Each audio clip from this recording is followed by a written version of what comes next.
जो पाकिस्तान को चलाने वाले हैं वो पाकिस्तानी शहरियों का खून निचोड़ निचोड़ के जिस चीज़ को देखें तो उसके ऊपर टैक्स बिजली का उठा के देख लें। हालिया जो पेट्रोल पे जो कहते बम गिराया गया 270 रुपये लीटर तेल है, जब का बिल ना अदा करने पर गिरफ्तार कर लिया गया और इसके बेटे ने दिल बर्दाश्ता होकर खुदकुशी कर के 700 यूनिट का बिल भी डाल दिया। जो 3800 रुपये का बिल था वो 40,000 में कन्वर्ट हो गया। खातून ने जिसका नाम सांग लैन है, उसने मछली का सूप खाया और उसके मुंह में कुछ कांटे फंस। सुना है वो इस तरह मछली खाते हैं कि अपने एक साइड पे कांटे जमा कर लेते हैं और जब उनका खाना ख़त्म होता है तो वो अपने एक ही दफ़ा निकाल के बाहर फेंक देते हैं। गुड़िया जो 70 से 80 साल की थी, जो वापडा के दफ्तर में अपना बिजली का बिल दुरुस्त करवाने के लिए गई थी, वहाँ पे जो सिक्योरिटी गार्ड था, जो अहलकार था, उसने उसे घसीटता हुआ ना उसने उस औरत की एज देखी कि वो औरत क्या है और उसे घसीट के बुरी तरीके से दफ्तर के बाहर जाके घसीट के फेंक दिया है। यह कत्ल हुआ है, ये पहला खुद सोजी कत्ल नहीं है। ऐसे सैकड़ों मामला, बल्कि सैकड़ों नहीं बल्कि लाखों ऐसे घर है जो यूनिट है इसको ख़त्म करके 300 यूनिट तक लेकर आए और 300 यूनिट से नीचे वाले जो हजरात हैं उनके ऊपर कोई सी किस्म का कोई टैक्स ना लगाया जाए।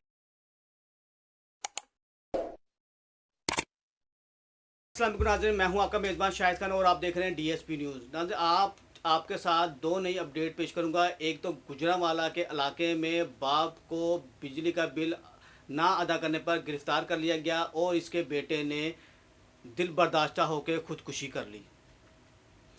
दूसरी खबर यह है कि आने वाले दिनों में मछली का सीज़न है और जो मछली खाने वाले शौकीन हैं, अगर आपने भी मछली इस तरह इस्तेमाल की तो हो सकता है कि आपको भी ये नतीजा भुगतना पड़े, आपकी भी गर्दनों से कांटे निकलना शुरू हो जाएं। मेरी इस वीडियो को एंड तक देखिएगा, आपने एंड तक देखनी है और इस चैनल को लाइक और सब्सक्राइब लाजमी कर लें। जिसने चैनल को सब्सक्राइब नहीं किया वो चैनल को सब्सक्राइब कर लें। जी नाज़रीन, गुजरांवाला का इलाका है वानियावाला, जहाँ पे 3800 रुपये का बिल ना अदा करने की अदम अदायगी की वजह से बाप को गिरफ़्तार कर लिया गया। क्यों गिरफ़्तार किया गया? उसके पास 3800 रुपये बिल अदा करने के पैसे नारे थे, उन्होंने उनका बिजली का मीटर काट दिया तो उन्होंने अपने हमसाये से जाके बिजली का कनेक्शन ले लिया, बिजली यूज़ करने लगी। और जब बिजली के इदारों को जब पता लगा कि इन्होंने अपने हमसाये से बिजली ली हुई है तो कैप्को के इदारों ने उनके ऊपर चोरी का पर्चा डाल दिया। चोरी का पर्चा किया, ना सिर्फ उनके ऊपर चोरी का पर्चा किया बल्कि 700 यूनिट का बिल भी डाल दिया। जो 3800 रुपये का बिल था वो 40,000 में कन्वर्ट हो गया था। वो इदारों के दफ्तर का चक्कर भी लगाता रहा, लेकिन इदारे ने उसकी एक बात ना सुनी। एक तरफ उसका बेटा सलाखों के पीछे और उसका जो बाप था वो सलाखों के पीछे था, और दूसरा बेटा फराज जो इनके इदारों के चक्कर लगाता रहा, दफ्तरों के चक्कर लगाता रहा, बिजली सही होने के चक्कर लगाता रहा और उनको ये बताता रहा कि ये जो हम पे जो पर्चा काटा गया है ये नाजायज़ है, ये ठीक नहीं है, हमारा तो मीटर ही कटा हुआ है, तो ये 700 यूनिट का बिल और 40,000 बिल हम कैसे अदा करेंगे? हमने तो 3800 रुपये का बिल अदा नहीं हो सका था, तो अब ये 40,000 का बिल कैसे अदा करेंगे? 2.5 महीने तक बिजली का जो कनेक्शन था उनके घर से मुनक़ता रहा और वो दफ्तर के चक्कर लगाता रहा और दिल बर्दाश्ता होकर फराज ने खुदकुशी कर ली। और उसकी वालदा का मरियम नवाज से और इदारों से इंसाफ की अपील है कि इनको इंसाफ दिलाया जाए। इसे 1-2 दिन पहले चले जाए, शेखुपुरा के इलाके में एक बुढ़िया जो 70 से 80 साल की थी, जो वापडा के दफ्तर में अपना बिजली का बिल दुरुस्त करवाने के लिए गई थी, वहाँ पे जो सिक्योरिटी गार्ड था, जो अहलकार था, उसने उसे घसीटता हुआ ना उसने उस औरत की एज देखी कि वो औरत क्या है और उसे घसीट के बुरी तरीके से दफ्तर के बाहर जाके घसीट के फेंक दिया। जो सिक्योरिटी गार्ड है वो भी अच्छी खासी एज का है, वो भी समझता है, लेकिन उसकी समझ बूझ कहाँ चली गई। जो इसने इतना बड़ा जुल्म किया और उसे घसीट के फेंक दिया। इस टाइम जो अवाम जो है बिजली के बिलों से इतना तंग आई हुई है, जो 200 यूनिट 201 यूनिट, ये जो फराज नामी जो खुदकुशी की है या कत्ल हुआ है, ये पहला खुदकुशी कत्ल नहीं है। ऐसे सैकड़ों मामला, बल्कि सैकड़ों नहीं बल्कि लाखों ऐसे घर हैं जो बिजली के बिलों से तंग आए हैं। 201 यूनिट बढ़ जाए तो 8,000 बिल चलाया जाता है, जिसका एक घर हो, एक पंखा चल रहा हो, तो वो अपना गुजारा कैसे करे, और उसके ऊपर उसका घर जो हो वो भी किराए का हो, जिसके 3 बच्चे हों, तो वो 8,000 बिजली का बिल दे, किराया दे 10-11 हज़ार, या अपना खर्चा करे या अपने बच्चों का खर्चा अदा करे। तो ये जो 200 यूनिट है इसको ख़त्म करके 300 यूनिट तक लेकर आए, और 300 यूनिट से नीचे वाले जो हजरात हैं उनके ऊपर कोई सी किस्म का कोई टैक्स ना लगाया जाए। ऐसा लगता है कि पाकिस्तान जो अब हालिया इलेक्शन हुए उसके बाद जो नई हुकूमत है, इस वक्त जो मौजूदा हुकूमत है, इनका दावा ये है कि हमने पाकिस्तान को डिफ़ाल्ट होने से बचा लिया। लेकिन जो अवाम है, जो शहरी हैं, वो ये नहीं समझते कि पाकिस्तान डिफ़ाल्ट हो चुका, बल्कि पाकिस्तान तो कब का डिफ़ाल्ट हो चुका है। जो पाकिस्तान को चलाने वाले हैं वो पाकिस्तानी शहरियों का खून निचोड़ के जिस चीज़ को देखें तो उसके ऊपर टैक्स, बिजली का उठा के देख लें। हालिया जो पेट्रोल पे जो कहते बम गिराया गया, 270 रुपये लीटर तेल है, जबकि हम हमारा हमसाया ममालिक जो बांग्लादेश है वहाँ पे 125 रुपये टका लीटर तेल मिल रहा है, और वहाँ की इकॉनमी हमारे से अभी तक लाख दर्जे बेहतर है। जो श्रीलंका को बोलते हैं कि वो डिफ़ाल्ट हो चुका है, लेकिन वो डिफ़ाल्ट होने के बावजूद वहाँ की इकॉनमी अभी तक इतनी मुस्तहकम है। और पाकिस्तान का हाल ये है कि जहाँ पे डिफ़ाल्ट हर चीज़ अच्छे की आवाज़ है, माल रोड को सजाया जा रहा है, वहाँ पे रंग बिरंगी लाइटें लगाई जा रही हैं, फ़िरोज़पुर रोड को सजाया जा रहा है। जो आम आवाम है उसको रंग बिरंगी लाइटों से कोई सरोकार नहीं है। वो चाहते हैं कि हमें रिलीफ मिला जाए, बिजली पे रिलीफ मिला जाए,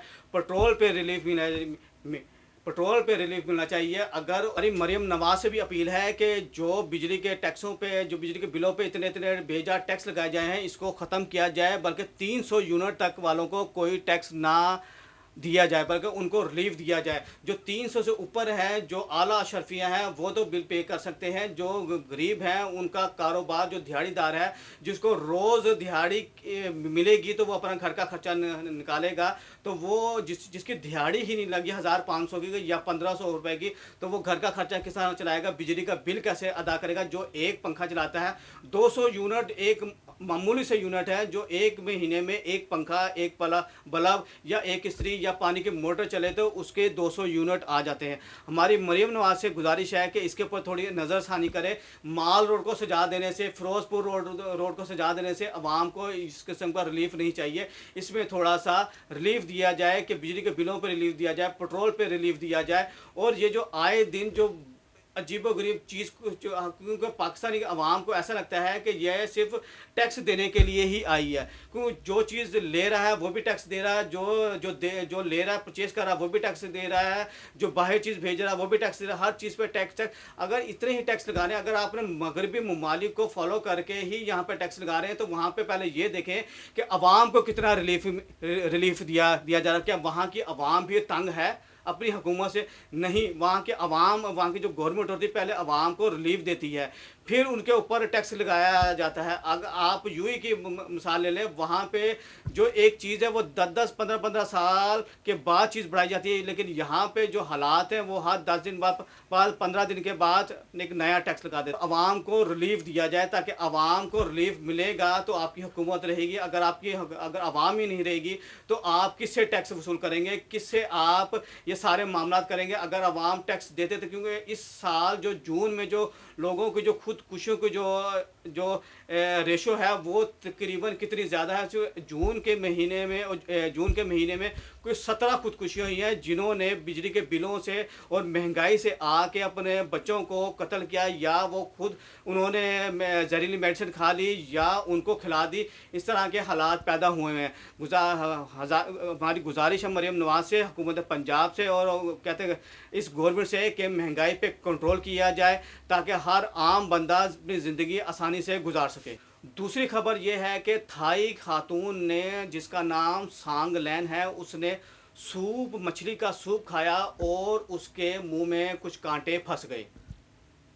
जब कुछ कांटे फंस गए तो उसको कुछ गले में दर्द महसूस हुआ, तो वो जब डॉक्टर के पास गई तो उन्होंने उसके गले से जो कांटा जो फंसा हुआ था वो गले से निकाल दिया और उसको पेन किलर की जो मेडिसिन थी वो उसको दे दी और वो लेके वो घर आ गई। 1-2 दिन के बाद जब पेन किलर की मेडिसिन के असर जब ख़त्म हुआ तो उसके गले में फिर दर्द महसूस हुआ हुआ कि मेरे गले में दर्द महसूस हो रहा। वो समझी कि जो हस्बैंड था उसका कि इसने गले में से जो जो कांटा था वो निकाल दिया है, उसकी सोजिश है या उसकी जो असरात हैं वो भी बाकी हैं। तो वो दोबारा डॉक्टर के पास जाती है और डॉक्टर जो होता है वो उसका मामूल के मुताबिक मामूल के मुताबिक एक्सरा करता है, उसका चेकअप करता है और उसको पेन किलर की दवाई दे देती है और उसके गले में कोई ऐसी चीज़ नज़र नहीं आती। वो दोबारा घर चले जाते हैं। घर जाने के बाद कुछ 2-4 दिन के बाद फिर दोबारा उसके गले में ख़ारिश होती है। जब वो गले को कुछ रगड़ती है तो उसको कुछ चुभने की चीज़ महसूस होती है। जब वो ज़्यादा उसको मसलती है तो वहाँ से एक कांटा उभर के सामने आ जाता है। वो एकदम हैरान और परेशान हो जाती है कि ये एक सुई नुमा 2 मीटर जो लंबी है ये इसके गले में से कैसे आ गई। वो परेशान हो जाती है और वो दोबारा तीसरी मर्तबा अस्पताल चली जाती है। जब उसका हस्बैंड भी उसको अस्पताल लेके जाता है, सांगली का इलाज किया जाता है और उसका ऑपरेशन किया जाता है, तो 200 मीटर लंबी सुई नुमा जो कांटा होता है वो उसकी गर्दन से निकाल लिया जाता है।